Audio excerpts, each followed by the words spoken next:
நம்முடைய குறைவை மாற்றுகிற ஆண்டவர். ஹல்லேலூயா. நம்முடைய குறைச்சலை, நம்முடைய தேவைகளை அவர் சந்திக்கிறவர். ஹல்லேலூயா. இந்த நாளில் நான் உங்களோடு கூட பகிர்ந்து கொள்ளுகிற ஒரு வார்த்தை என்னன்னா, உங்களுடைய குறைவுகளை தேவன் மாற்றுவார். உங்களுடைய நிலைமையை தேவன் என்ன செய்வார்?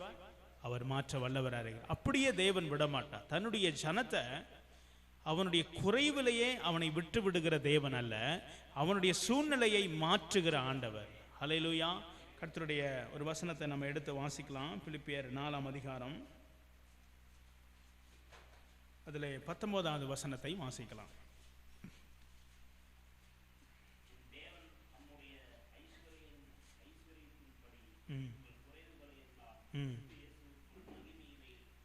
நிறைவாக்குவார். ஹல்லேலூயா. என் தேவன் தம்முடைய ஐஸ்வரியத்தின்படி உங்கள் குறைவை எல்லாம் கிறிஸ்து இயேசுவுக்குள் மகிமையில நிறைவாக்கும். அப்போஸ்தலனாகிய பவுல் அவர் இப்படியாக தன்னோடு இருந்த ஒரு கூட்ட ஜனம் அவர்களுக்கு உதவி செய்தார்கள். ஊழியத்தை கஷ்டத்தின் பாதையிலே அவர்களோடு துணையாய் நின்றார்கள். அப்போ அவர் சொல்லுகிற ஒரு வார்த்தை என்னன்னா, என் தேவன் தம்முடைய ஐஸ்வரியத்தின்படி. இயேசு கிறிஸ்து அவர் ஐஸ்வர்ய சம்பன்னனாக இருக்கிறார். அவர் தான் எல்லாவற்றுக்கும் மூல காரணராக அவர் இருக்கிறார். அப்ப கர்த்தருடைய வேதம் சொல்லுகிறது, அவர் என் தேவன் தம்முடைய ஐஸ்வரியத்தின்படி உங்கள் குறைவை எல்லாம், உங்களுடைய குறைவுகள், உங்களுடைய போராட்டங்கள், உங்களுடைய தேவைகள், உங்களுடைய பிரச்சனைகள், எல்லா சூழ்நிலையும் மாற்றுகிற தேவன் நம்மளோடு இருக்கிறார். ஹல்லேலூயா. அவர் சொல்லுகிறார், நீங்க அதை விசுவாசிக்கிறீங்களா? என் தேவன் என்னுடைய குறைவை நிறைவாக்குவார், என்னுடைய குறைச்சலை மாற்றி போடுவார், என் தேவைகளை சந்திப்பார், என் பிரச்சனைகளை மாற்றி போடுவார் அப்படின்னு நீங்க நினைக்கணும். ஏன் அப்படின்னா, நம்முடைய சூழ்நிலைகளை ஒவ்வொரு நாளும் மாற்றுகிற தேவன். ஹல்லேலூயா. நம்ம இருந்த வண்ணமாகவே இப்ப இருக்கிறோமா? நிச்சயமா இல்லை. தேவன் நம்முடைய நிலைமைகளை படிப்படியா கர்த்தர் என்ன செய்யறாரு? மாற்றிக்கொண்டே இருக்கிறார். இல்லையா? போன வருஷத்தை இருந்ததை போல இந்த வருஷம் இல்லவே இல்லை. ஏன் அப்படின்னா, கர்த்தர் நம்மளோடு கூட நிலை நிற்கிறார். அதுதான் அர்த்தம். ஹல்லேலூயா. கர்த்தர் என்னோடு இருக்கிறார். கர்த்தர் நம்மளோடு இருந்தா மட்டும்தான் நம்முடைய நிலைமைகள் மாறும். கர்த்தர் இல்லைன்னா நம்முடைய நிலைமை என்ன செய்யாது? மாறவே மாறாது. அப்ப இவர் சொல்லுகிறார், என் தேவன் தம்முடைய ஐஸ்வரியத்தின்படி, அவர் மிகவும் ஐஸ்வர்யம் அவர்கிட்ட இருக்குது, என் குறைவை, என்னுடைய பிரச்சனையை, என் போராட்டத்தை மாற்றுகிறதுக்கு அவரால் கூடும். ஹல்லேலூயா. அவரால் முடியாத காரியம் ஒன்றுமே இல்லை. தேவனால் ஏதாவது கூடாம இருக்குமா அப்படின்னா, அவர் கர்த்தருடைய வேதம் சொல்லுகிறது, தேவனால கூடாத காரியம் ஒன்று கூட கிடையாது, எல்லாம் அவரால் கூடும். ஹல்லேலூயா. நாம் எடுத்துக்கொள்வோம். இன்னொரு வசனத்தை நாம் வாசிக்கலாம். இதே தொடர்புடையதான ஒரு சூழ்நிலையை லூக்கா எழுதின சுவிசேஷம் 5ஆம் அதிகாரத்தை திருப்பிக் கொள்ளுங்க.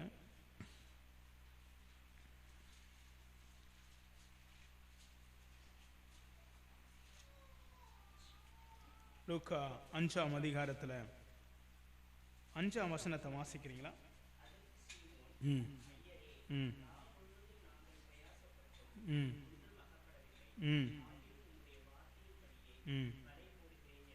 என்றான். ஹல்லேலூயா. ஆண்டவருடைய வார்த்தை எப்பொழுதும் ஜீவன் உள்ளது. ஹல்லேலூயா. ஆண்டவருடைய வார்த்தை உங்களுடைய வெறுமையை மாற்றக்கூடியது. ஹல்லேலூயா. ஆண்டவர் வெறுமையை, எப்பொழுது வெறுமை? இங்கே ஒரு படகு, ஒரு மீனவருடைய வாழ்க்கையிலே மீன்கள் இல்லாத படிக்கு அவர்கள் வெறும் வலையை அலசுகிறதான நிலைமை, ஒரு எம்டினஸ் ஆன ஒரு லைஃப். இல்லையா? ஒரு ஒரு ஒரு நிறைவான வாழ்க்கை கிடையாது. அவர்கள் பிரயாசப்படுறாங்க. அவங்க சொல்றாங்க, முழுவதும் பிரயாசப்பட்டோம். இல்லையா? நம்ம அதிகப்படியான பிரயாசங்களை படுகிறோம். சில குடும்பங்கள் பார்த்தீங்கன்னா ரொம்ப பிரயாசப்படுவோம், அவங்க முன்னேறதே பார்க்க முடியாது. அப்ப முன்னேற்றமே இருக்காது, அவங்க வாழ்க்கையில இன்னும் குறைவு இருக்குது. ஆனா அப்போஸ்தலனாகிய பவுல் சொல்லுகிறார், என் தேவன் தம்முடைய ஐஸ்வரியத்தின்படி உங்க குறைவை மாற்ற வல்லவராயிருக்கிறார். ஹல்லேலூயா. இந்த இடத்துல இந்த மீனருடைய வாழ்க்கையில ஒரு குறைவு இருந்துச்சு. அவர்கள் வெறும் படகை அலசி கொண்டு இருந்தாங்க. இயேசு அந்த கெனசரேத்து கடல் அருகே நின்று ஜனங்களுக்கு போதகத்தை பண்ணுகிறார். பிரசங்கத்தை பண்ணி முடித்த பிறகு சீமோன் என்கிறதான படகிலே அவர் என்ன செய்யறாரு? ஏறிக்கொள்கிறார். அந்த படகிலே ஆண்டவர் ஏற்றிக்கொள்வதற்கு சீமோன் பேதுரு இடம் கொடுத்தார். இன்னைக்கு நீங்களும் நானும் நம்முடைய வாழ்க்கையின் படகுல அவர் ஏறிக்கொள்வதற்கு நமக்கு என்ன வேணும்? படகுல இடம் வேணும். ஹல்லேலூயா. அநேகர் இயேசுவை ஏற்றிக்கொள்றாங்க, பாதிவதில்லை இறக்கி விட்டுறாங்க இல்லையா? இயேசு கடுமையா போதிக்கும் பொழுது, இயேசு கடுமையா சொல்லும் பொழுது இந்த இயேசுவே வேணான்ட்டு போறவங்களும் இருக்கிறாங்க. நீங்க இயேசுவை இறக்கிறாதீங்க. உங்க சொந்த வாழ்க்கையில ஏற்றுக்கொண்ட இயேசுவை உங்க வாழ்க்கையில கீழே இறக்காதீங்க. ஏன் அப்படின்னா, உங்களுக்கு ஒரு நேரம் கஷ்டப்பட்டு முன்னேற முடியாத நிலைமைகள் இருக்கும் பொழுது உங்க படகை நிரக்கிறதுக்கு அவர் தேவையா இருக்கிறார். ஹல்லேலூயா. அவர் நிலைமையை மாற்றுகிறதுக்கு அவர் தேவையா இருக்கிறார். உங்க சூழ்நிலையை மாற்றுகிறதுக்கு ஆண்டவர் வல்லவரா இருக்கிறார். மரித்து போன லாசரு தான், மரித்து போன வீடு தான், எல்லாரும் கவலைப்பட்டார்கள் தான். ஆனால் இயேசு அந்த வீட்டுக்கு அவர் தேடி வந்தார். அவர் டைவர்ட் ஆகி போகல, அவர் வேறொரு இப்படியே போகல. அவர் தங்கியிருந்த இடத்துல தன்னுடைய ஊழியத்தை முடித்து திரும்பவும் அதே இடத்துக்கு வந்து அந்த வீட்டில் இருக்கிற குறைவை மாற்றிவிட்டு தான் கடந்து போனாரே தவிர அவர் அப்படியாய் விட்டு விட்ட தேவன் அல்லவே அல்ல. ஹல்லேலூயா. உங்களையும் கர்த்தர் விட மாட்டார். உங்க நிலைமையை மாற்றுகிறதுக்கு ஆண்டவர் உங்களோடு இருக்கிறார். அவர் உங்களோடு கூட கிரியை செய்கிறவராக இருக்கிறார். உங்க படகுல அவர் இருக்கிறத நீங்க உணரணும். ஹல்லேலூயா. நீங்க உணர்றீங்களா? உங்க படகுல இயேசு இருக்கிறாரா? உங்க வாழ்க்கையில இயேசு இருக்கிறாரா? குடும்பத்துல இயேசு இருக்கிறாரா? பிள்ளைகளோடு இயேசு இருக்கிறாரா? நான் போற பாதையில இயேசு இருக்கிறாரா? நீங்க நினைவுல வைத்துக் கொள்ளணும். சில பேர் சொல்லுவாங்க, உங்க சமூகம் எங்களுக்கு முன்னாடி கடந்து போகிறோன்னு வாகத்தில் எழுதி வச்சிருப்பாங்க. ஆனா உண்மையிலேயே கர்த்தருடைய சமூகம் கடந்து போகுமா அப்படின்னு ஒவ்வொரு நாளும் சிந்திச்சு பார்க்கணும். பாவமுள்ள மனுஷனுக்கு கர்த்தருடைய சமூகம் என்ன செய்யாது? முன்னாடி எல்லாம் போகவே போகாது. ஆண்டுடைய வார்த்தை வசனம் சரியான விதத்துல அது கனெக்ட் ஆகும். எப்படின்னா, ரெண்டு காந்தங்கள் எதிரெதிர் துருவங்கள் என்ன செய்யாது? ஒட்டாது. ஆனா நேர் துருவங்கள் என்ன செய்யும்? ஒட்டே. அப்ப இயேசுவோடு கூட முரண்பாடா இருக்கிறவைகள் ஒட்டாது. அவரோடு கூட நேரான வழியில போகும்பொழுது அவருடைய வல்லமை நம்மளோட என்ன செய்யும்? கனெக்ட் ஆயிரும். நம்முடைய வல்லமை, அவருடைய வல்லமை நம்ம நிலைமையை மாற்றிடும். ஹல்லேலூயா. மரித்து போன லாசருடைய வீட்டுல மரணம் வாசம் கொள்ளும் பொழுது அந்த மரணத்தின் வாசனையை மாற்றும்படியாய் ஜீவனுள்ள தேவன் அங்கு கடந்து வந்தார். ஹல்லேலூயா. அவங்களுடைய குறைவு அன்றைக்கு அந்த தன்னுடைய சகோதரன் உயிர் தர வேண்டும், தன்னுடைய சகோதரன் தன்னோடு கூட வாழ வேண்டும் என்பதுதான் அவருடைய விண்ணப்பமா இருந்துச்சு. ஹல்லேலூயா. அந்த விண்ணப்பத்துக்கு தேவன் பதில் கொடுத்தார். இன்னைக்கு உங்க விண்ணப்பத்துக்கும் பதில் தருவார். நீங்க என்ன ஜெபிக்கிறீங்க, உங்க காரியத்துக்கு கர்த்தர் பதில் கொடுப்பார் நிச்சயமா. விசுவாசிக்கிறீங்களா? விசுவாசிக்கிறீங்களா? நீங்க காலங்கள் தாமதமாகலாம், ஆனா சூழ்நிலை மாறின மாதிரி தெரியலாம், ஆனா என் தேவன் தம்முடைய ஐஸ்வரியத்தின்படி உங்க குறைவை மாற்ற வல்லவராயிருக்கிறார். ஹல்லேலூயா. என்ன குறைவா இருந்தாலும் அவரால் மாற்ற முடியும். பண தேவையை மாற்ற முடியும், வியாதி அந்த இடத்துல இருந்தா மாற்ற முடியும், பிரச்சனைகளை மாற்ற முடியும், போராட்டத்தை மாற்ற முடியும், சோகத்தை மாற்ற முடியும், எல்லா நிலைமைகளையும் தேவனால் மாற்ற முடியும். ஏன்னா அவர் எல்லாவற்றுக்கும் ஐஸ்வர்யம் உள்ளவராய். பணத்துக்கு மட்டும் ஐஸ்வர்யம் இல்லை, அவர் சமாதானத்துக்கும் ஐஸ்வர்யம் உள்ளவர் இல்லையா? அவர் சுகத்துக்கும் ஐஸ்வர்யம் உள்ளவர். நம்பிக்கைக்கு அவர் பாத்திரவானா இருக்கிறார். நம்ம சில பேர் நம்புவோம், அந்த நம்பிக்கை இல்லாம போயிடும். ஆனா இயேசுவை நம்பினா நம்பிக்கை இல்லாம போகவே போகாது. அவர் 100% நம்பிக்கைக்கு பாத்திரவான். ஹல்லேலூயா. அண்ணால் தேவ சமூகத்தில் போய் ஜெபிக்கிறாங்க. ஒரு நம்பிக்கை, தேவாலயத்தில் போய் அவங்க ஜெபிக்கிறாங்க. ஆண்டவரே, நான் ஒரு பொருத்தனை பண்ணுகிறேன், நீர் எனக்கு ஒன்று கொடுத்தீங்கன்னா நான் உங்களுக்கு ஒன்று செய்கிறேன் அப்படின்னு ஒரு நம்பிக்கை இல்லையா? ஒரு விசுவாசம், ஒரு பலன். அவங்க ஆலயத்தை நம்பி போனாங்க, அங்க போய் ஜெபிக்கிறாங்க. ஆண்டவர் அந்த பொருத்தனைக்கு, அந்த நம்பிக்கைக்கு பாத்திரவானாக அண்ணாளுடைய நிலைமையை மாற்றின தெய்வன். ஹல்லேலூயா. உங்க நிலைமையை மாற்றுவார். நீங்க ஆண்டோட பொருத்தனை, ஒரு நம்பிக்கை, அவர் தான் அந்த சரியான நபர். அவர் தான் உங்களை நம்புறதுக்கு ஒரு பாத்திரவான். யாருன்னா ஆண்டவராகிய இயேசு ஒருவர் தான். அவர் தான் நம்முடைய நம்பிக்கைக்கு பாத்திரர். அவர் தான் எல்லாத்துக்கும் அவர் கனமுள்ளவராக அவர் இருக்கிறார். ஒருபோதும் யாரையும் கனவீனப்படுத்தவே. சங்கீதம் 51 வாசித்தோம். பாவமுள்ள மனிதன் தான், ஆனா தேவ சமூகத்தில் போய் ஜெபிக்கிறான். ஆண்டவரே, நறுங்குண்டதுமான இருதயத்தை புறக்கணிக்க மாட்டீங்களே, நான் இப்ப அப்படிப்பட்ட இருதயத்துல நான் வந்திருக்கிறேன். ஆண்டு மறுபடி கீழே உள்ள வசனத்தை சொல்றாரு. ஆண்டவரே, சியோனுக்கு உம்முடைய பிரியத்தின்படி நன்மை செய்யுங்க, எருசலேமின் மதிலை கட்டுங்க. ஆண்டவரே, என் மதில் உடைஞ்சு போயிருச்சு, என் மதில் உடைஞ்சிருச்சு, என்னுடைய சந்தோஷம் இல்லாம போயிருச்சு, சமாதானம் இல்லாம போயிருச்சு, நான் அநேகருக்கு ரட்சிப்பை பத்தி சொன்னேன், அது இல்லாம போயிருச்சு இல்லையா? மேல உள்ள வசனம் அப்படிதான் சொல்லுது இல்லையா? எனக்கு ரட்சிப்பை தாரும், சந்தோஷத்தை தாரும், பரிசுத்த ஆவி என்னிலிருந்து எடுத்துக்கொள்ளாமல் வரும் அப்படின்னு தான் அவர் ஜெபிக்கிறாரு. ஆண்டவரே, நீங்க நான் இப்ப நொறுங்குண்ட இருதயத்தோடு வந்திருக்கிறேன், என் நிலைமையை மாத்துங்கன்னு சொல்லும் பொழுது தாவீதினுடைய நிலைமையை கர்த்தர் மாற்ற முடியும்னா உங்க நிலைமையும் தேவன் மாற்ற முடியும். ஹல்லேலூயா! கர்த்தர் நல்லவர். ஹல்லேலூயா! அவர் எருசலேமின் மதலை கட்டுகிற ஆண்டவர், இடிந்து போன ஆத்துமாவை, நொறுங்குண்ட ஆத்துமாவை குணமாக்குகிற தேவன். ஹல்லேலூயா! அதனால தான் வசனம் சொல்லுது, அவர் எப்படிப்பட்டவரா வந்தாரா? அவர் சிறைப்பட்டவர்களை விடுதலையாக்கும்படியாய் வந்தாரா. ஹல்லேலூயா! நொறுங்குண்ட இருதயத்தை குணமாக்குகிறவரா, காயமாற்றுகிறவராக அவர் வந்தார். யாருமே புறக்கணிக்கப்படலை இல்லையா? விபச்சாரிய ஸ்திரீயாய் பிடிக்கப்பட்ட ஒரு பெண்ணை கூட கல்லெறிந்து கொள்ளும்படியாய் ஒரு சாட்சியோடு கொண்டு வந்தாங்க. ஆனா ஆண்டவர் சொன்னாரு, யார் ஒருவன் பாவம் செய்யலையோ முதலாவது நீ கல்லெறி அப்படின்னு சொல்லும் பொழுது ஒருத்தனுமே கல்லறிய முடியல. ஏன்னா எல்லாரும் பாவிகள் என்பதை அந்த இடத்துல எல்லாரும் கல்லை போட்டுட்டு போயிட்டாங்க. ஆனா இயேசு சொன்னாரு, நானும் உன்னை நியாயந்திருப்பதில்லை, இனி பாவம் செய்யாதே. ஹல்லேலூயா! ஆண்டவர் நம்முடைய வாழ்க்கையில ஒரு டைம்ல நம்மளை சுத்திகரித்து அனுப்புகிற ஆண்டவர். ஹல்லேலூயா! பாவத்தோடு அனுப்புகிற ஆண்டவர் அல்ல, அவர் பரிசுத்தப்படுத்தி அனுப்புகிற ஆண்டவர். குறைவோடு அனுப்புகிற ஆண்டவர் அல்ல, குறைவை நிறைவாக்கி அனுப்புகிற ஆண்டவர். ரட்சிப்பு இல்லாதவனாய் அனுப்புறதில்ல, அவனை ரட்சிப்போடு கூட கர்த்தர் அனுப்புகிறவராய் இருக்கிறார். ஹல்லேலூயா! மரித்து போன லாசரை மரித்து போனவனை போல ஒப்பு கொடுக்காம அவனை ஜீவன் உள்ளவனாய் ஒப்பு கொடுத்துட்டு போனார். ஹல்லேலூயா! ஆண்டவர் நம்முடைய வாழ்க்கையில அவர் அற்புதம் செய்வார். எப்படின்னா, அவருக்குரிய ஐஸ்வர்ய சம்பன்னராய் அவருடைய மகிமையினால நம்முடைய நிலைமை மாற்ற வல்லவராய் இருக்கிறார். ஹல்லேலூயா!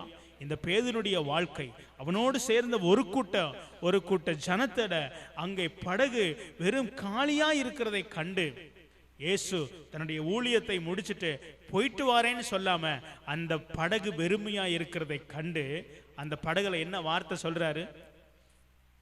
என்ன வார்த்தை சொல்ற? அடுத்து வாசிங்க.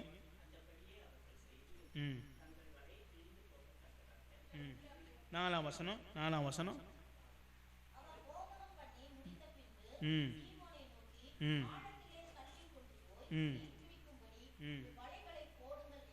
ஆமென். ஹல்லேலூயா!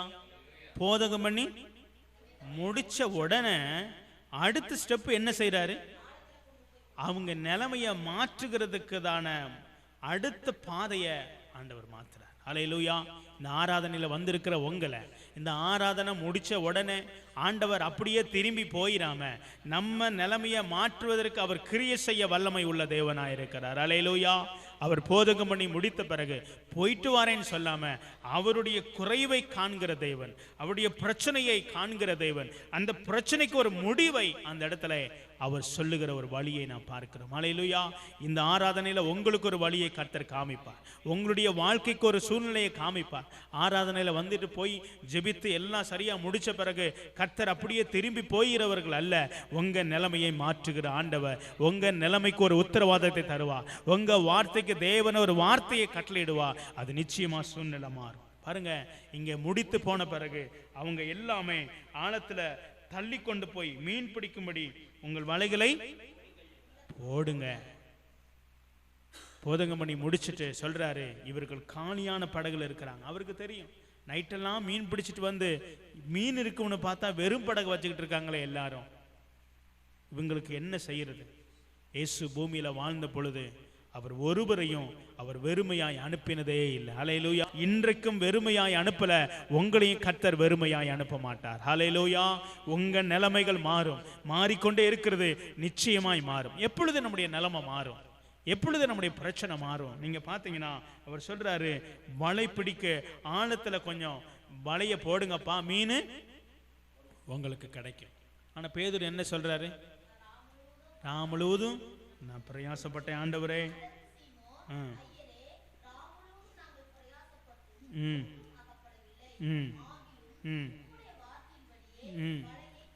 பாருங்க, ராம் முழுவதும் பிரயாசம். ராம் முழுவதும் கொஞ்சம் நஞ்சமா சந்தோஷத்தோடு காலை சாயங்காலம் புறப்பட்டு போயிருப்பாங்க. வாங்கடா எல்லாம் மீன் கிடைக்கும், நிறைய பிரயாசப்பட்டு ஒன்று கூட அகப்படாத மீன் தான். இன்னைக்கு நாமளும் சில நேரங்களில் எவ்வளவோ பிரயாசப்படுகிறோம், நம்ம படகு சில நேரம் நிரம்புறது இல்லை. கொஞ்சம் நிரம்புது, அதுவும் பத்துறதில்ல. சில நேரங்களில் ஒன்று கூட நிரம்புறதும் வெறும் வலையை அலசி கொண்டிருக்கிற வாழ்க்கை. அப்போ நம்முடைய பிரயாசங்கள் உண்மைதான், பிரயாசப்பட்டது உண்மைதான். ஆனால் இங்கே வார்த்தை சொல்லுகிறது, இங்கே பேதுரு என்ன புரிஞ்சு கொள்கிறனா, நான் கஷ்டப்பட்டது உண்மைதான் ஆண்டவரே, ஒன்றும் கிடைக்கல. இந்த கஷ்டத்தையும் தேவன் அறிந்திருக்கிறார். அல்லேலூயா. உங்க கஷ்டம், உங்க கண்ணீர், உங்க பாடுகள் எல்லாத்தையும் தேவன் என்ன பண்ணியிருக்கிறாரு? அறிந்திருக்கிறார். நீங்க நினைக்கிறீங்களா என் கண்ணீருக்கு தேவன் தெரியலன்னு நினைக்கிறீங்களா? தெரியாமல் இல்லை, அவருக்கு எல்லாமே தெரியும், எல்லாமே அவருக்கு தெரியும். ஆனா பேதுரு சொல்லுகிறார், ஆகிலும் உம்முடைய வார்த்தையின்படி நான் வளையப்படுகிறேன். பாருங்க, நம்ம பிரயாசம் ஒண்ணும் இல்லை, ஆனா நம்ம பிரயாசத்தோடு கூட தேவ வார்த்தையின் படியாக உங்க பிரயாசம் இருக்கணும். அல்லேலூயா.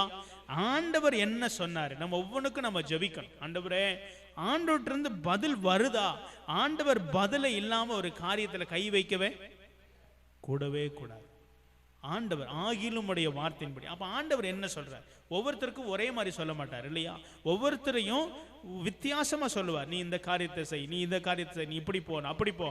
அந்த வார்த்தையை நீங்க பெற்றுக்கொள்ளணும். ஆண்டவருடைய சமூகத்தில் என்ன செய்யணும்? அந்த வார்த்தையை நீங்க பெற்றுக்கொள்ளணும். அந்த வார்த்தை தான் உங்க படக நிரம்புறதுக்கான அந்த நிறைவான வார்த்தையாய் கர்த்தருடைய வார்த்தை இருக்கிறது. ஹல்லேலூயா. ஆண்டவர்கிட்ட ஒரு வார்த்தையை நீங்க பெற்றுக்கொள்ளணும். ஆண்டவரே, என் படகு நிரம்புறதுக்கு என்ன வழி? ஆண்டு சொல்வாரு, கொஞ்சம் ஆழத்துல போடுன்னு சொல்லுவார். எந்த ஆழம்? உங்களுக்கு எந்த ஆழத்தை சொல்றாரோ அந்த ஆழத்துல போடும். இல்லாட்டி கொஞ்ச தூரம் நடந்து போய் வலைய வீசுன்னு சொல்லுவாரு. இல்லாட்டி கொஞ்ச நேரம் இன்னும் காத்துருன்னு சொல்லுவாரு. எதை சொல்றாரோ ஆண்டவரிடத்துல வார்த்தையை பெற்றுக்கொள்ளணும். உங்க லைஃபுக்கு நீங்க முன்னேறுகிறதுக்கு வார்த்தை சொல். பாருங்க, சில நேரம் படகு நிரம்புறதுக்கு மட்டும் வார்த்தை சொல்ல மாட்டார். இந்த படகு நிரம்பாதபடி இருக்கிற நம்முடைய சுபாவம், நம்முடைய பேச்சு, நம்முடைய கீழ்ப்படியாம அதையும் சொல்லுவார். அது நிமித்தம் நம்ம ஓட்டையா இருக்கும், நம்ம பாதை என்ன செய்யும்? ஓட்டையா இருக்கும், இன்னும் முன்னேற முடியாம இருக்கும். சில பேரெல்லாம் பார்த்தீங்கன்னா அவங்களுக்கு ஆணவத்தினால தான் வாழ்க்கை இழந்தே போயிடுவாங்க. நான் பார்த்துருக்கேன். கீழ்ப்படிய மாட்டாங்க, மனம் இறங்க மாட்டாங்க, மனம் திரும்ப மாட்டாங்க, ஒப்புரவாக மாட்டாங்க. அந்த மாதிரி அது நிமித்தமும் நம்ம வாழ்க்கையை நம்ம இழந்து போயிடும். விட்டு கொடுக்கிறது, சகிப்புத்தன்மை, பொறுத்து போறது, அன்பு காட்டுறது, ஒருத்தருக்கு ஒருத்தர் தயவாய் நடந்து கொள்ளுகிறது, இதுவும் தான் நம்ம படகு என்ன செய்யும்?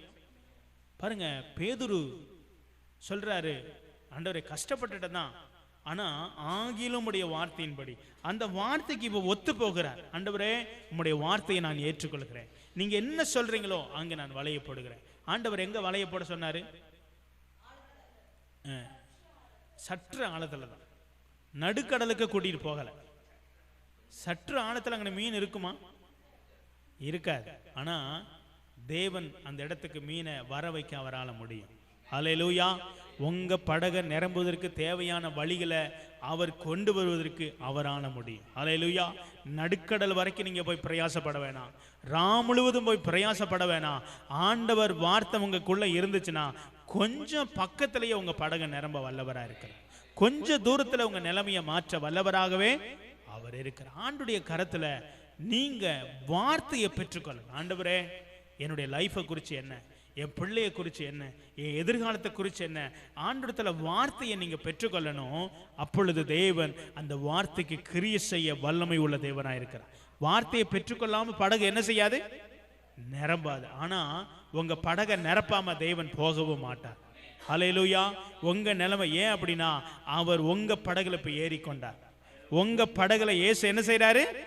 அவர் ஒரு நாளும் மாற மாட்டார். பாருங்க, லாசரு வீட்டுக்கு வந்தவர், அவன் வியாதியா கிடக்கிறான், செத்து போறான்னு எல்லாம் தெரிஞ்சாலும் அந்த வீட்டை விட்டுட்டு போகாம அந்த வீட்டுக்கு என்ன செய்யணுமோ செய்து முடித்துட்டு தான் போனார். ஹல்லேலூயா. உங்க வீட்டுக்கும் அவர் செய்ய வேண்டியதை முடிச்சுட்டு தான் அவர் போவார். அவர் போகணும்னு அவசியம் இல்லை, அவர் நம்மளோடு தான் இருப்பார். அல்லேலூயா. ஆண்டவர் உங்க நிலைமையை மாற்றுகிற வரைக்கும் அவர் உங்களோடு கூட பிரயாசப்படுவார். உங்க படகுல கடந்து வருவார். ஆனா உங்க படகுல அவர் இருக்கும் பொழுது சும்மா இருக்க மாட்டார். உங்களுக்கு ஒரு வார்த்தையை தருவார். நீங்க எப்படி போகணுன்ற வலையை வீசுறதுக்கு ஐடியா சொல்லுவார். எப்படி நடக்கணுன்ற பாதையை காமிப்பார். அந்த வழியில நீங்க நடந்தீங்கன்னா சூழ்நிலைகளை எல்லாம் கர்த்தர் தாண்ட கிருபை செய்வார். அல்லேலூயா. கர்த்தர் நல்லவராக இருக்கிறார். கர்த்தர் நம்முடைய வாழ்க்கையில அவர் வல்லவராக இருக்கிறார். பாருங்க, குறைவை மாற்றுகிற தேவன், வெறுமையை மாற்றுகிற தேவன். ஏன் வெறுமையை மாற்றார், ஏன் குறைவை மாற்றார்னா அவர் ஐஸ்வர்ய சம்பன்னராய் இருக்கிறார், அவர் நிறைவானவராய் இருக்கிறார், அவர் ஒரு நாள் குறைவானவர் கிடையாது. அதனால தான் பவுல் சொல்கிறார், என் தேவன் தம்முடைய ஐஸ்வர்யத்தின்படி உங்கள் குறைவுகளை நிறைவாக்க வல்லவராய் இருக்கிறார். பாருங்க, படகுல ஏறிக்கிட்டாரு, அவருக்குள்ள இருக்கிற ஐஸ்வர்ய மகிமை அந்த மீனை படகுக்கு என்ன பண்ணிருச்சு, கொண்டு வந்துருச்சு. பாருங்க, படகு அவங்களுக்கு மட்டும் நிரம்பலையா, யாருக்கு நிரம்பிச்சான், பக்கத்தில் இருக்கிறவங்களுக்கு. பக்கத்தில் இருக்கிறவங்க மீன் பிடிச்சிட்டு அவங்க பாட்டு போவாங்க. பக்கத்தில் இப்போ இவர் வேலை செய்கிறாரு, சில நேரம் இவர் சம்பளத்தை மட்டும்தான் வாங்கிட்டு வருவார், பக்கத்தில் அவங்க சம்பளத்தை அவங்க வாங்கிட்டு போவாங்க. ஆனால் கடவுள் சொல்கிறாரு, ஓம் படகு நிரம்பும் பொழுது பக்கத்தில் இருக்கிற படகையும் நிரம்புவதற்கு அந்த அந்த இருதயத்தை கர்த்தர் திருப்புவார். பேதுரு சொல்றாரு, தனக்கே ஒன்றும் இல்லை நினச்சிக்கிட்டு இருந்த நேரத்தில் கர்த்தர் அந்த படகை பாருங்க, நீங்கள் உங்கள் ஒருவருடைய வாழ்க்கையில் இயேசு இருந்தாருன்னா உங்களோடு கூட இருக்கிறடைய வாழ்க்கையை நிறைவாய் மாற்றுகிறது தேவ வல்லமை. ஹல்லேலூயா. கர்த்தர் உங்கள் நிலைமையை மாற்றுவார். சில நேரம் நினைக்கலாம், எனக்கே இன்னும் வழி இல்லையே, எப்படி அடுத்தவங்களுக்கு நான் உதவி செய்ய போகிறேன். ஒன்றும் இல்லைங்க, ஆண்டுடைய வார்த்தையை கேளுங்க, ஆண்டுடைய வார்த்தையை பெற்றுக்கொள்ளுங்க. கிடைக்கலையா, கிடைக்கிற வரைக்கும் விடாதீங்க. ஆண்டவரே, ஏன் கிடைக்க, என் நிலைமை மாறணும், ஆண்டவரத்துல பெறணும் இல்லையா. யாக்கோபு போராடுறாரு. யாக்கோபு தன்னுடைய வாழ்க்கையில என்ன செய்ய போறதுன்னு தெரியாம போராடி போராடி போராடி அவர்கிட்ட இருந்த ஒரு வார்த்தையை பெற்றுக்கொண்டார். அவர் வார்த்தையை பெற்றுக்கொண்டார். அதுக்கு பிறகு அவருடைய நிலைமை மாறிடுச்சு. ஹல்லேலூயா. இன்னைக்கு நீங்களும் நானும் ஒரு வார்த்தையை ஆண்டவரத்துல பெறணும். என் படகுல இருக்கிறீங்கப்பா, ஆனா இயேசு படகு விட்டு போக மாட்டார், உங்க படகு நிரம்பாம இறங்கவும் மாட்டார். ஹல்லேலூயா. உங்க படகு நிரம்பாம அவர் கீழே இறங்க மாட்டார். ஆனா அவர் இறங்காம இருக்கிறதுக்கு நீங்க அவருடைய சத்தத்துக்கு செவி கொடுக்கிறவங்களா இருக்கணும். வார்த்தைக்கு செவி கொடுக்கலன்னா என்ன செஞ்சிருவாரு, என்ன செஞ்சிருவாரு, போயிடுவார். எத்தனையோ தடவை சொல்லி பார்ப்பாரு, அப்படி இல்லாட்டி போயிடுவார். அப்ப அவருடைய வார்த்தையை இந்த காது நல்லா கேட்கணும். ஆண்டவரே, இந்த காதுல ஆவிக்குரிய காது கேட்டாதான் இந்த காது என்ன செய்யும், நல்லா கேட்கும். ஆவிக்குரிய காது அடைச்சிருச்சுன்னா என்ன சத்தம் போட்டாலும் கேட்காது. அப்ப ஆவிக்குரிய காது எங்க கேட்கும்னா வேதத்தை வாசிச்சிங்கன்னா கேட்கும். வேதத்தை நீங்க வாசிச்சு வார்த்தையை பெற்றுக்கொண்டு இருந்தீங்கன்னா, ஏன்னா வேதம் வாசிக்கும் பொழுது உள்ள இருக்கிற மனுஷன் புது பலன் அடைகிறான். உள்ள இருக்கிற மனுஷன் காது கை எல்லாம் சரியான ஒரு பலன் அடைய ஆரம்பிச்சிருவான். அவன் கேட்டு சொல்லுவான், இல்லப்பா ஓ வாழ்க்கையை இப்படி டேர்ன் பண்ணு, இந்த வழியில மாத்து, இதுல மாத்து, அதுல போ, எதையா சொல்லுவான். அப்பொழுது தேவன் நிலைமையை மாற்றுகிற தேவனா இருக்கிறார். ஹல்லேலூயா. பாருங்க, பிலிப்பு ஊழியம் செய்து கொண்டிருந்த நேரத்துல பிலிப்பு ஆவியானவரோட பேசுறாரு. பாரு, ரதத்துல ஒருத்தன் போய்கிட்டு இருக்கான், அவன் ஏசாயா புஸ்தகத்தை என்ன செய்யறான், வாசித்துக்கிட்டு இருக்கிறான். அவனுக்கு அர்த்தம் புரியாம வாசித்துக்கிட்டு இருக்கிறான். அவன் யாரை பத்தி எழுதியிருக்கிறேன் அவனுக்கு தெரியல, வாசிக்கிறான். நீ அந்த ரதத்தோட போய் சேர்ந்து அவனுக்கு என்னை பத்தி சொல்லுன்னு சொல்லும் பொழுது அவன் ரட்சிக்கப்படாதவன். அவர் வாசிக்கிறான், அர்த்தம் புரியல. ஆனா பிலிப்பு சொல்லும் பொழுது அவன் ஆவியிலே அவன் ரட்சிப்பு பெற்றுக்கொள்கிறான். அங்க தண்ணி இருக்குது, ஞானஸ்தானம் பெற்றுக்கொண்டு புதிய மனிதனாய் கடந்து போனான். ஹல்லேலூயா. ஆண்டவர் ஒருத்தரையும் வெறுமையை விட மாட்டார். உங்க கையில வேதம் இருக்குது இல்லையா, உங்க வாழ்க்கையை ரட்சிக்காம விடுவாரா? அந்த கந்தகா மந்திரியவே ஆண்டவர் மாற்ற முடியும்னா, அவன் அர்த்தம் புரியாம வாசிக்கிறவனுடைய லைஃபை கர்த்தர் மாற்ற முடியும்னா, அர்த்தம் புரிஞ்சு வாசிக்கிற வேதத்தை கையில வச்சிருக்கிற நம்முடைய வாழ்க்கைய அவர் பிளஸ் பண்ணுகிற அந்த எந்த மாற்றம் இல்லை. அதை நீங்க நம்பணும். ஹல்லேலூயா. விசுவாசிக்கிறீங்களா? விசுவாசிக்கிறீங்களா? அந்த மனிதனுக்கு தேவன் அற்புதம் செய்ய முடியும்னா, இன்னைக்கு வேதத்தை வாசித்து இவ்வளவு நாள் ஜெபித்து கர்த்தருடைய பிள்ளையாய் வாழுகிற நமக்கு எப்படி நம்ம வாழ்க்கை மாறாம போக முடியும்? நிச்சயமா மாறும். ஹல்லேலூயா. அவன் சொத்துக்கெல்லாம் அதிபதியா இருந்தான் இல்லையா, அது ராஜாவுடைய ராணியுடைய சொத்துக்கு அதிபதி. அவன் அந்த இதுல குதிரையில ரதத்துல போகும் பொழுது அவன் ஏசாயா தீர்க்கதரிசியை வாசிக்கிறான். அர்த்தம் புரியல, வாசித்துக்கிட்டே இருக்கிறான். ஆனா அர்த்தம் தெரிந்த தேவ வல்லமை நிறைந்த கர்த்தருடைய பிள்ளைய அங்கு கனெக்ட் பண்றார். ஒரு ஊழியக்காரனை கனெக்ட் பண்றார். இந்த ஊழியக்காரன் போய் அங்கே சொல்லும் பொழுது அங்கே அவன் ரட்சிப்பை பெற்றுக்கொள்கிறான். ஹல்லேலூயா. உங்க கையில் இருக்கிற வேதம் உங்க நிலைமையை மாற்றும். உங்கள் கையில் இருக்கிற வேதம் அர்த்தம் புரியாட்டியும் பரவாயில்ல, உங்களை ரட்சிக்க வல்லமை உள்ளதாக இருக்குது. அதுக்கு தான் கர்த்தர் ஊழியக்காரனை வச்சிருக்கிறார். ஊழியக்காரன் அந்த அர்த்தத்தை எடுத்து சொல்லும் பொழுது, ஊழியக்காரன் வந்து ஜெபிக்கும் பொழுது நிலைமையை மாற்றுகிறதுக்கு தேவ வல்லமை உள்ளவராக இருக்கிறார். அல்லேலூயா. இன்றைக்கு உங்கள் நிலைமையை அவர் மாற்ற முடியும், உங்கள் சூழ்நிலையை மாற்ற முடியும். ஏன் அப்படின்னா இந்த வேதம் குறைவற்றது. அல்லேலூயா. ஆத்மாவை உயிர்ப்பிக்கக்கூடியதாய் இருக்குது. இதில் எந்த குறையும் இல்லைங்க. ஒரு மனிதன் நம்பும் பொழுது, அவன் வேதத்தை வாசிக்கும் பொழுது அவனுடைய ஜீவனை கர்த்தர் புதிதாக்குகிறார், அவனுடைய லைஃபை புதிதாக்குகிறார், அவனுடைய பழைய சுபாவத்தை மாற்றுகிறார். இல்லையா? எத்தனை பேர் இந்த வேதத்தை கையில் எடுத்ததுனால என் வாழ்க்கை மாறிடுச்சுன்னு எவ்வளவோ பேர் சொல்றாங்க. ஏன் அப்படின்னா ஒரு மனிதனையும் மாற்றாம போகாது, அவனை நல்லவனாகவே மாற்றுகிறது. அல்லேலூயா. அவனுடைய சுபாவத்தை மாற்றுகிறது, அவனுடைய அன்புள்ளவனாய் மாற்றுகிறது, அவன் கோபமுள்ளவனாய் இருந்தால் சமாதானம் உள்ளவனாய் மாற்றுகிறது. ஆண்டவருடைய வல்லமை பெரியது. அல்லேலூயா. என் தேவன் தம்முடைய ஐஸ்வரியத்தின்படி எல்லா குறைவையும் நிறைவாக்க வல்லவராயிருக்கிறார். உங்களுடைய நிலைமை எல்லாம் கர்த்தர் மாற்ற முடியும், உங்க சூழ்நிலையை கர்த்தர் மாற்ற முடியும். பேதுருடைய படகுல இருக்கிற அந்த கூட்டாளியோடு சேர்ந்து இருக்கிற வாழ்க்கையை மாற்று பக்கத்தில் இருக்கிற படகுகளுக்கு நிரம்ப செய்ய முடியும்னா, இன்னைக்கு என் படகையும் நிரம்ப பண்ணி என் பக்கத்தில் இருக்கிற சகோதரனுக்கு உதவி செய்வதற்கு என் தேவன் எனக்கு வல்லமை உள்ளவராக இருக்கிறார். அல்லேலூயா. அதை நீங்க விசுவாசிக்கிறீங்களா?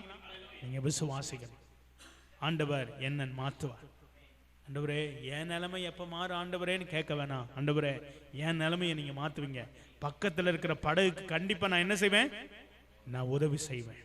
அந்த படகு நிரம்பும். இன்னைக்கு நம்ம படகு நிரம்பாமல் காத்துக்கிட்டு இருக்கிறீங்களா? ஆண்டவர் உங்கள் படகு நிரம்புறதுக்கு உங்கள் படகுல தான் இருக்கிறாரு. ஆனால் என்ன வேணும்? வார்த்தை வேணும். வார்த்தையை பெற்றுக்கொள்ளுங்க, வார்த்தையை பெற்றுக்கொள்ளுங்க. ஏசப்பா என் படகு இன்னும் நிரம்பலை, இன்னும் நிரம்பல. நிரம்புறதுக்கு உங்கள்கிட்ட ஒன்று என்ன செய்து இருக்குது. உதாரணத்துக்கு யோசுவா வேலை கிடைக்கல, யோசுவாவுக்கு ஜெபம் பண்ணோம், ஒரு வார்த்தை கிடைச்சிச்சு, இன்ன வரைக்கும் வேலை வந்துக்கிட்டே தான் இருக்குது. அல்லேலூயா. தான் வார்த்தை பெற்றுக்கொள்ளும். அந்த வார்த்தையை பெறுகிறதுக்கு அவ்வளோ சீக்கிரம் கர்த்தரிடத்துல வருமா அப்படின்னா, வருகிறதுக்கு தகுதியுள்ளவர்களாய் நம்மளை மாற்றணும். ஒருத்தரையும் விட மாட்டான், ஒருத்தரையும் சும்மா விட மாட்டான். ஏன்னா தம்மிடத்தில் வந்த யாவரையும் குணமாக்கினார். இல்லையா?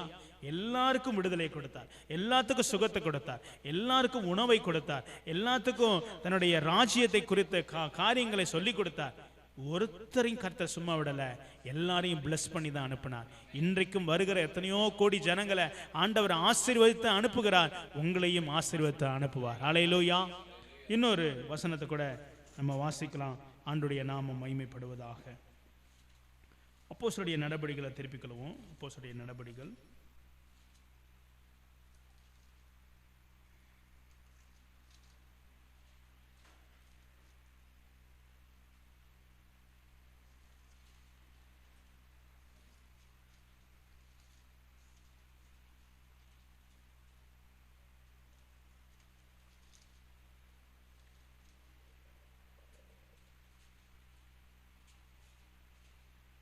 3ஆம் அதிகாரத்தில் ஒரு சம்பவத்தை நாம் பார்க்கிறோம். என்னன்னா, தாயின் வயிற்றில் சப்பானியாய் பிறந்த ஒரு மனிதனை சுமந்து கொண்டு வந்தார்கள். தேவாலயத்திலே பிரவேசிக்கிற இடத்தில் பிச்சை கேட்கும்படி நாடோறும் அவனை அலங்கார வாசல் எனப்பட்ட தேவாலயத்தின் அண்டையிலே வைப்பார்கள். தேவாலயத்திலே பிரவேசிக்க போகிற பேதுருவையும் யோவானையும் அவன் கண்டு பிச்சை கேட்டான். பேதுருவும் யோவானும் அவனை உற்று பார்த்து எங்களை என்றான். அவன் அவரிடத்தில் ஏதாயிலும் கிடைக்கும் என்று எண்ணி அவர்களை நோக்கி பார்த்தான். எல்லாரும் பிச்சைப்படுகிறது போல கர்த்தருடைய பிள்ளைகள் அதை செய்ய மாட்டாங்க. கர்த்தருடைய பிள்ளைகள்கிட்ட என்ன இருக்குன்னா, கர்த்தருடைய வல்லமை இருக்குது. அல்லேலூயா. இவன் நினைக்கிறான் எல்லாரும் காசு போட்டாங்க, இந்த பேதுரு யோவானு காசு போடுவாங்க நினைக்கும் போது, இந்த பேதுரு யோவானு சொன்னாங்க, என்கிட்ட காசு இல்லப்பா, எனக்குள்ள ஒன்று இருக்குது, அது நான் பெற்றுக்கொண்ட தேவ வல்லமை. அல்லேலூயா. என்னை ரட்சித்த தேவ வல்லமை, என்னை மாற்றின தேவ வல்லமை. ஏன்னா இந்த பேதுரு யோவானும் ஒரு நாள் தன் வெறுமலைய அலசிக்கிட்டு இருந்தாங்க இல்லையா? இந்த பேதுரு வெறுவலைய அலசிக்கிட்டு இருந்தார். அப்படி இருக்கும் பொழுது அவருடைய நிலைமைய இந்த தேவ வல்லமை, இந்த இயேசு என்ற நாம மாத்துச்சு. இந்த பேதுரு சொல்றாரு, உன் குறைவு நான் பார்க்கிறேன், அது என்கிட்ட காசு இல்லை, ஆனா என்கிட்ட தேவ வல்லமை இருக்குது. நீங்க ஆண்டவரிடத்துல தேவ வல்லமையை பெற்றுக்கொண்டீங்கன்னா உங்க வல்லமை அவனுக்கு ஒரு மனிதனுக்கு பிச்சை போடுறதை காட்டிலும், அப்படின்னா ஒரு பணம் செய்ய வேண்டியதை காட்டிலும் தேவ வல்லமை ஒரு மனிதனுடைய நிலைமையை மாத்திரும். ஹல்லேலூயா. அவர் நிலைமையை மாற்றும். அப்ப எல்லாரும் பிச்சை போட்டாங்க, இவனும் இவங்கள்ட்ட பிச்சை தான் கேட்கறதுக்கு பார்த்தான். ஆனா இவங்க சொல்றாங்க, நான் இயேசுவின் நாமத்துல உனக்கு நான் சுகம் தருகிறேன். ஹல்லேலூயா. சுகம் தருகிறேன்னு சொல்லி அவனை எழும்பி என்ன பண்ணாங்க? நடக்க பண்ணினாங்க. பாருங்க, உங்களை நோக்கி பார்க்கிற ஜனத்துக்கு தேவ வல்லமை உங்களோடு இருந்துச்சுன்னா எல்லா முடமான நிலைமைகளை மாற்ற வல்லமை உள்ளவரா இருக்கிறார். எல்லா குறைவை மாற்றுகிற தேவன் நம்மளோடு கூட இருக்கிறார். இயேசுவின் நாமம், அந்த இயேசுவின் வல்லமை உங்களுக்குள்ள இருக்குதா? இருக்குதா? அந்த ஆண்டவருடைய நாமத்தை நீங்க உள்ள வச்சிருக்கிறீங்களா? அவருடைய வல்லமையை வச்சிருக்கிறீங்களா? அப்படின்னா மற்றவனுடைய நிலைமையை மாற்றுகிறது தேவ வல்லமை. ஹல்லேலூயா. ஏன் நிலைமையை மாற்றுகிறதும் தேவ வல்லமை தான். ஹல்லேலூயா. பேதுரு வெறும்படகா இருக்கிற காலத்துல இந்த வார்த்தை, இந்த ரட்சிப்பு தான் பேதுருவை மாற்றினது. அவன் சொல்லுகிறார், படகு நிரம்பின உடனே என்ன தெரியுங்களா சொன்னாரு? ஆண்டவரே, நான் பாவியான மனுஷன், என்னை விட்டு நீங்க என்னை விட்டு போயிருங்க ஆண்டவரே. ஆனா ஆண்டு சொன்னாரு, நான் உன்னை விட்டு போக மாட்டேன்பா, நான் உன்னை தேடி வந்ததே. நீ அநேக மனுஷர்களை, இப்படிப்பட்ட இருக்கிற மனுஷர்களை நீங்க விடுதலையாக்கும்படியாகத்தான் நான் உன் ஆண்டையில வந்திருக்கிறேன். ஹல்லேலூயா. பேதுரு கடைசி வரைக்கும் அவர் அநேக மக்களை விடுதலையாக்கினார். ஹல்லேலூயா. அநேகர் குறைவான இடத்துல மாத்தினான். வியாதிகள் சுகமாக்கப்பட்டது இல்லையா? அநேகர் ரட்சிக்கப்பட்டான். கொர்நேலிய குடும்பமெல்லாம் ரட்சிக்கப்பட்டுச்சு இல்லையா? ஆண்டவர் இன்னைக்கு இயேசுவின் நாமத்தை நம்பி இருக்கிற உங்க வாழ்க்கையிலையும் தேவன் அநேகரை விடுதலை ஆக்குவதற்கு பாத்திரமானாக நம்ம நிலைமையை கர்த்தர் மாற்றுகிறார். ஹல்லேலூயா. இந்த மனிதன் பிறந்தவனை இருக்கிற சப்பானியாய் பிறந்தவனை கொண்டு வந்து வைக்கும் பொழுது இவங்க சொன்னாங்க, பணம் காசு இல்ல, பொண்ணு வெள்ளி இல்ல, ஆனா இயேசுவின் நாமத்துல உன் நிலைமை மாறட்டும். இயேசுவின் நாமத்துல உன் கால்கள் பலன் அடையட்டும். இயேசுவின் நாமத்தினால உன் வியாதி உன்னை விட்டு என்ன செய்யட்டும்? போகட்டும். ஆண்டவர் அதே தேவாலயத்துல அவன் சுகமுள்ளவனாய் தேவாலயத்துக்குள்ளே கடந்து போய் தேவனை துதித்தான். ஹல்லேலூயா. இன்னைக்கு இதே தேவாலயத்துல உங்க நிலைமையை மாற்றி அநேகர் வந்து ரட்சிக்கப்படுவதற்கு ஏதுவான காரியத்தை கர்த்தர் உங்க குடும்பத்துல செய்வார். ஹல்லேலூயா. கர்த்தர் உங்க வாழ்க்கையில செய்வார். அதை மறந்து போகாதீங்க. ஏன் அப்படின்னா, ஒரு நாள் பேதுரு குறைவா இருந்தார். இயேசுவின் வல்லமை அவருக்குள் கடந்து வந்தது. அநேகருடைய குறைவை கர்த்தர் பேதுரு மூலமாய் மாற்றினது போல நம்மளையும் கர்த்தர் எடுத்து பயன்படுத்துவார். நம்ம நிலைமையவே மாற முடியல நினைக்கிறத காட்டிலும் அந்த வல்லமை நமக்குள்ள இருக்குது. ஹல்லேலூயா. இயேசுவின் வல்லமை நமக்குள்ள இருக்கு. விசுவாசிக்கிறீங்களா?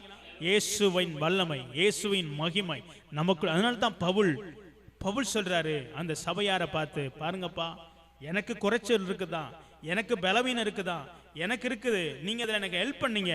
ஆனா நான் அல்ல, எனக்குள் இருக்கிற என் தேவ வல்லமையே உங்க குறைவை மாற்ற வல்லவராய் இருக்கிறார். ஹல்லேலூயா. இன்னைக்கு நம்முடைய குறைவை மாற்றுகிறது ஏதோ நம்ம ஏதோ பலத்தினால் இல்லைங்க.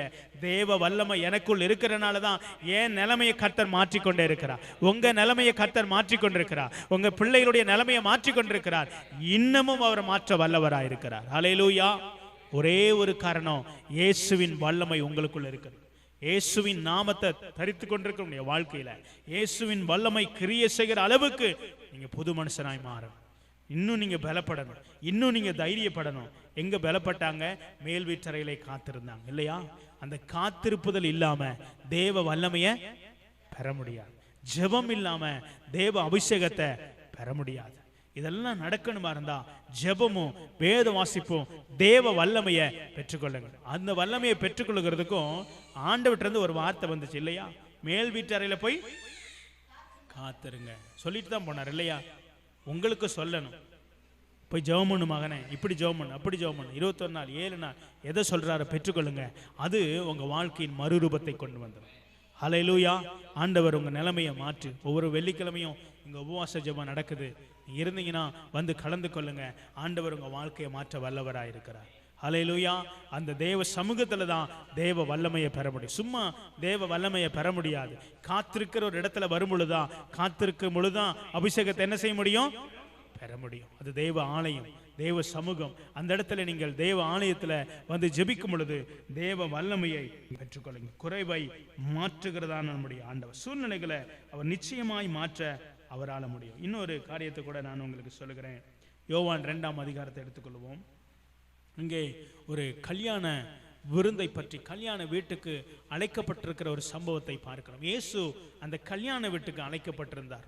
யோவான் 2ஆம் அதிகாரத்தில் வாசிக்கிறோம். ஒரு கானா ஒரு கல்யாணத்தில் இயேசு அங்கே அழைக்கப்பட்டிருந்தார். அங்கேயும் ஒரு குறைவுள்ள சூழ்நிலை உண்டாச்சு இல்லையா? திராட்சரசம் குறைவுபட்டது. நமக்கு எல்லாத்துக்கும் தெரிஞ்ச வேத பகுதி தான். குறைவுபட்டிருக்கும் பொழுது அவங்க தாயார் வந்து சொல்கிறாங்க, திராட்சரசம் குறைஞ்சிருச்சு, எதையாவது ஒன்று செய்யுங்கன்னு சொல்லும்போது ஆண்டவர் சொன்ன, ஸ்திரியே உமக்கும் எனக்கு என்ன, என் வேலை இன்னும் வரலை. ஆண்டவர் உங்களுக்கும் எனக்கும் ஒரு டைமிங்காக பீரியடை வச்சிருக்கிறார், ஒரு டைமை வச்சிருக்கிறார். அந்த நிலைமை நம்மளை மாற்றிடும். குறைவுபட்டிருக்கிற நேரம் இயேசுவை அழைக்கப்பட்டிருந்தீங்கன்னா அந்த குறைவை மாற்றுகிறதுக்கு அவர் உங்கள் வீட்டில் தான் இருப்பார். அல்லேலூயா. இயேசுவை அழைக்கப்பட்டிருக்கிறீங்களா? உங்கள் வீட்டில் அழைக்கப்பட்டு குடும்பமாக நீங்கள் இருக்கிறீங்களா? உங்கள் வீட்டில் இயேசு இருக்கிறாரா? அப்படின்னா உங்கள் திராட்சரசம் குறைவுபட்டிருக்கிற நேரத்தில் இயேசு தன் வேலையை செய்ய வல்லமை உள்ளவராக இருக்கிறார். அல்லேலூயா. எதையும் எடுத்துலைங்க, அங்கே இருக்கிற தண்ணியை எடுத்தே நிலைமையை மாற்றிட்டார். உங்கள்கிட்ட இருக்கிறத வச்சு உங்கள் நிலைமையை கர்த்தர் என்ன செய்ய முடியும்? மாற்ற முடியும். அல்லேலூயா. இந்த இடத்துல வாசிக்கிறோம், அவர் சொல்றாரு என்ன செய்யணும் அப்படின்னா 5ஆம் வசனம் சொல்லுது, அவருடைய தாய் வேலைக்காரரை நோக்கி அவர் உங்களுக்கு என்ன சொல்லுகிறாரோ அதன்படி செய்யுங்க. இயேசு என்ன சொல்றார்? நம்ம வீட்டில் இருக்கும் பொழுது நம்ம வீட்டில் வந்து என்ன சொல்றார்? நம்ம வீட்டில் குறைவு இருக்குது, இயேசு வந்து இருக்கிறாரு, என்ன சொல்லுவாரு? என்ன சொல்லுவார்? அதை மாற்றணும். ஆமாம், அவர் என்ன சொல்வார்? கணவன் மனைவியா ஜெபம் பண்ணுங்க, ஒரு மனமா ஐக்கியப்படுங்க, பிள்ளையோடு கூட உட்கார வைங்க. இதெல்லாம் இயேசு சொல்லுவார். இயேசுவை நீங்கள் வீட்டுக்கு அழைச்சிருந்தீங்கன்னா அவர் ஏதோ திராட்சை ரசத்தை மட்டும் இல்லை, அவர் எல்லாத்தையும் பார்த்துக்கிட்டு தான் இருப்பார். அல்லேலூயா. எங்கு குறை இருக்குதோ அதை சரி செய்ய சொல்லுவார். எந்த இடத்துல குறைவு இருக்குதோ அதை மாற்றிட்டா அது மதுரமாக மாறி, கஷ்டம் கசப்பு பிரச்சனை எல்லாம் அவர் சொல்லும் பொழுது மாறாவும் மதுரமாக மாறி. மாறாவை கர்த்தர் மாத்தினார் இல்லையா? இஸ்ரவேல் ஜனங்கள் குடிக்க தண்ணி இல்லாமல் இருந்தாங்க. கர்த்தர் ஒரு வழியை சொன்னாரு, மாறாவின் தண்ணீர் மதுரமா மாறிடுச்சு. இயேசு சொல்ற ஒரே ஒரு வழி தான். அவர் என்ன சொல்றாரோ அதன்படி செய்யுங்க. நம்மளை பார்த்து சொல்லுவார், மகனே நமக்கு என்ன சொல்றார், எனக்கு என்ன சொல்றார், அதை நீங்க கேட்கணும், காது கொடுத்து கேட்கணும். படக பிளஸ்ஸிங் மட்டும் இல்லைங்க, நம்ம வீட்டில் தங்கும் பொழுது நம்ம வீட்டில் இருக்கிற குறைவுபட்டிருக்கிற நிலைமையும் தேவன் மாற்ற வல்லவராக இருக்கார். அவர் அழைக்கப்பட்டிருந்தீங்கன்னா, உங்க வீட்டில் இயேசு இருந்தாருன்னா இல்லையா, உங்க வீட்டில் இயேசு இருக்கணும். சகையை வீட்டில் இயேசு அழைக்கப்பட்டார். இன்னைக்கு நான் ஒரு வீட்டில் தான் தங்க போறேன்னாரு. அவனு சந்தோஷமா வாங்க ஆண்டவரேன்னா, அங்கு ஒரு குறைவு இருந்துச்சு. தேவன் முதலாவது போற வழியிலேயே மாத்திட்டார். வீட்டுக்கு போறதுக்கு முன்னாடியே மாத்தி, வீட்டுக்கு போய் உட்காரு, உனக்கு ஒரு ஜெபம் பண்றேன், உனக்கு ஒரு தீர்க்க தரிசனம் சொல்றேன், இல்லவே இல்லை. போகும்போதே அங்கிருந்து சத்தம் வருது, என்ன இவரோட போறாரு, இவன் காசை திருடிட்டானே, இப்படி வாங்கிட்டானே அப்படி வாங்கிட்டானே. இதெல்லாம் இயேசு காதுல என்ன செய்யுது? விழுகுது. இவன் காதலையும் விழுகுது. இவன் வாங்கி தர சொல்ற, ஆண்டவரே நான் யார் இடத்துலயாவது அநியாயமா வாங்கிறது உண்டானால் நானு நாளத்தனையாய் திரும்ப தகுது. உடனே இயேசுவினுடைய வாயிலிருந்து வச்சு, இன்றைக்கு இந்த வீட்டுக்கு இன்னும் வீட்டுக்கே போய் சேரலை அப்படின்னா ஏதோ ஒன்று அவனுடைய வாழ்க்கையில் தடையே இருந்துச்சு. அவன் அறிக்கையிட்ட உடனே அவன் நிலைமை மாறிடுச்சு. கொடுத்துட்றேன் ஆண்டவரே, யார்ட்டாவது வாங்கி, எனக்கு தெரியலை, நான் செஞ்சிருந்தேன்னா கொடுத்துட்றேன். ஆனால் சொன்னார், அதுதாம்மா உன் வீட்டை ரட்சிப்பு வராமல் காத்து தடுத்துக்கிட்டு இருந்துச்சு. இன்றைக்கி நம்ம வீட்டில் ஏதாவது தடுத்துக்கிட்டு இருக்குதான்னு நீங்கள் பார்க்க.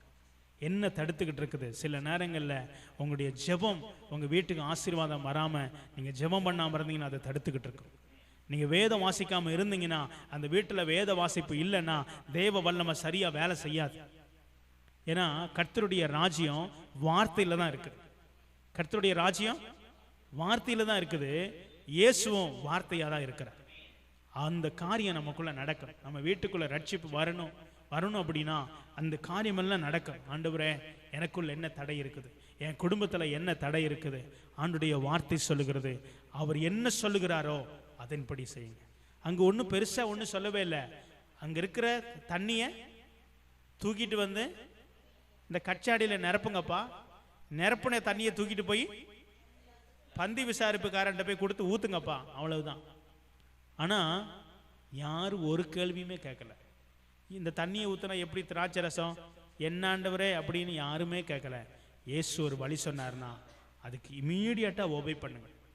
நமக்கு தெரியும் இந்த தண்ணியை ஊற்றி என்ன செய்யறது, எப்படி திராட்சை ரசம், அந்த ஐடியாலாம் இயேசுவுக்கு நம்ம சொல்ல வேணாம். ஏன்னா அவரிடத்துல தான் அந்த வல்லமை இருக்குது. அல்லேலூயா. சப்பானியாய் பிறவிலேயே பிறந்தவனை நடக்க பண்ணுகிறது பேதுருவும் யோவான் அல்ல, இயேசுவின் வல்லமை. அல்லேலூயா. இந்த தண்ணீரை திராட்சரசமா மாத்தினது தண்ணீருடைய மகிமை அல்ல, அது இயேசுனுடைய வல்லமை. அல்லேலூயா. அந்த வல்லமை நம்ம வீட்டை மாற்றும், அந்த வல்லமை நம்முடைய பிரச்சனையை மாற்றும், அந்த வல்லமை நம்முடைய குறைவை மாற்றும். ஆண்டவர் என்ன சொல்லுகிறாரோ அதன்படி செய்யணும். என்ன சொல்றாரு, உங்க வீட்டில் என்ன தடை இருக்குது?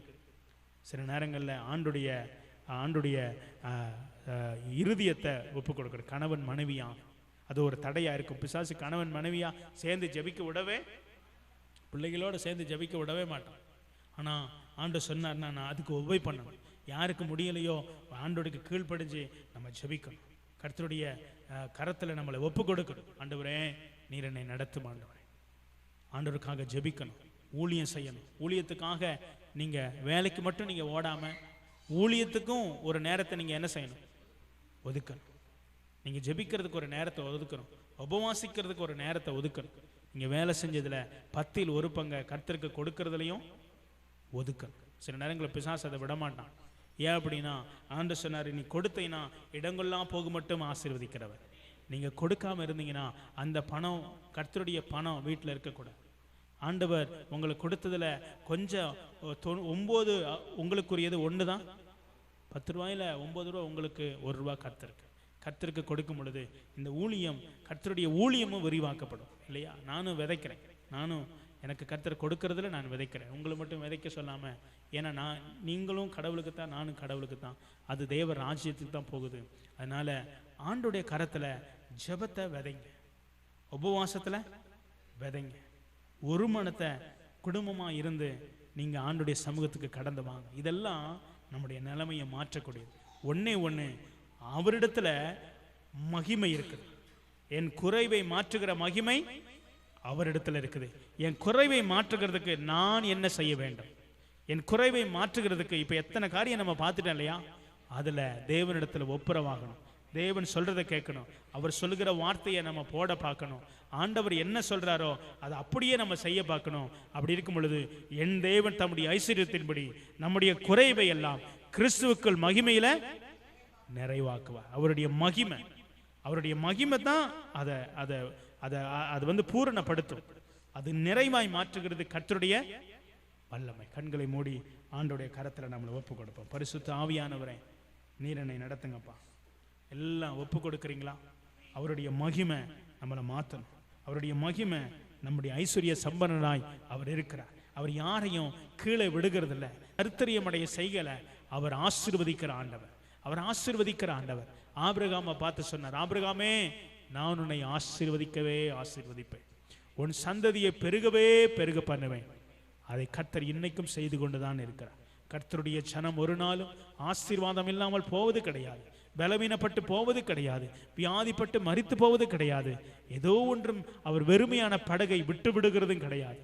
ஆண்டவர் ஒரு மீனவன் படகுக்குள்ள வந்தார், ஒரு மாத்தார் மரியாள் லாசரு வியாதிப்பட்ட குடும்பத்துக்குள்ள வந்தார், ஒரு கல்யாண வீட்டுக்குள்ள வந்தார், ஒரு சப்பானியாய் பிறந்து தேவாலயத்துல உட்கார்ந்திருக்கிற இடத்துல வந்தார். யாரையும் தேவன் சும்மா விடல, எல்லாரையும் ஆசீர்வதித்தார், எல்லாரையும் கர்த்தர் ஆசீர்வதித்தார். இப்ப நம்ம இத்தனை வேத பகுதியை பார்த்தோம், ஒருத்தரையும் குறைமாய் விடாமல் அவர் எல்லாரையும் ஆசீர்வதிச்சார். இன்னும் எத்தனையோ காரியங்களை சொல்லலாம், ஆனா நமக்கு இது இன்னைக்கு போதுமானது. ஆண்டவர் ஒருவரையும் சும்மா விட மாட்டார். 38 வருஷமா படுத்திருக்கிறவனுடைய வாழ்க்கையை மாற்ற முடியுமா? 38 வருஷமா பாருங்க, அவனை கூட கர்த்தர் சுகமாக்கினார். யாரையும் விட மாட்டாருங்க. இன்னைக்கு எத்தனை வருஷம் நம்ம ஆண்டவர்கிட்ட வந்துட்டோம், ஆண்டவர் விட மாட்டார். ஆனா ஏதோ ஒண்ணு நம்ம இன்னும் சத்தத்தை சரியா கேட்கல, எதையோ ஒண்ணு அவர் சொல்றதை இன்னும் நம்ம சரியா செய்யல, எதையோ ஒண்ணு அவருடைய வல்லமை இன்னும் நம்மளை இழக்க பண்ணல.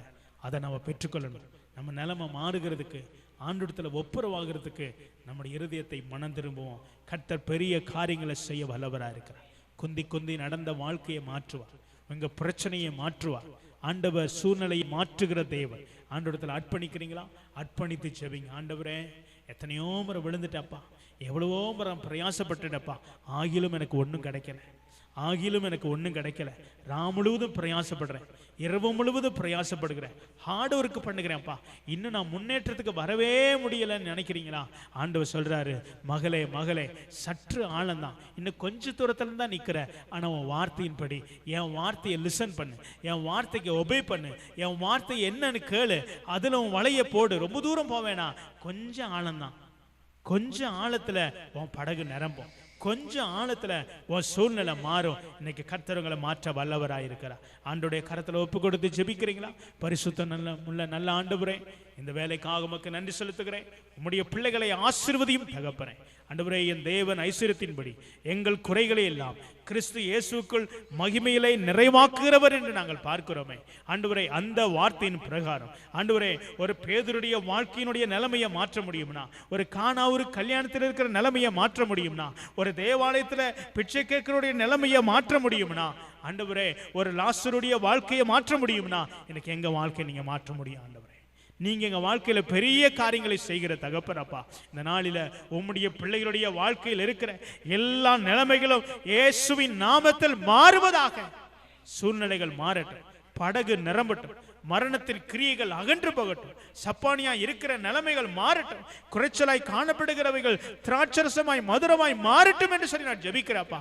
சூழ்நிலைகள் கசப்புகள் எல்லாம் மாறி போவதாக, மாறாவி நீரெல்லாம் மதுரமாய் மாறுவதாக என்று சொல்லி நாங்கள் ஜெபிக்கிறோம். ஆண்டவரே, சபையாரை ஆசீர்வதிக்கிறேன். உம்முடைய பிள்ளைகள் சத்தியத்திலே எழும்புவார்களாக, சத்தியத்திலே வளருவார்களாக என்று சொல்லி நான் ஜெபிக்கிறேன்.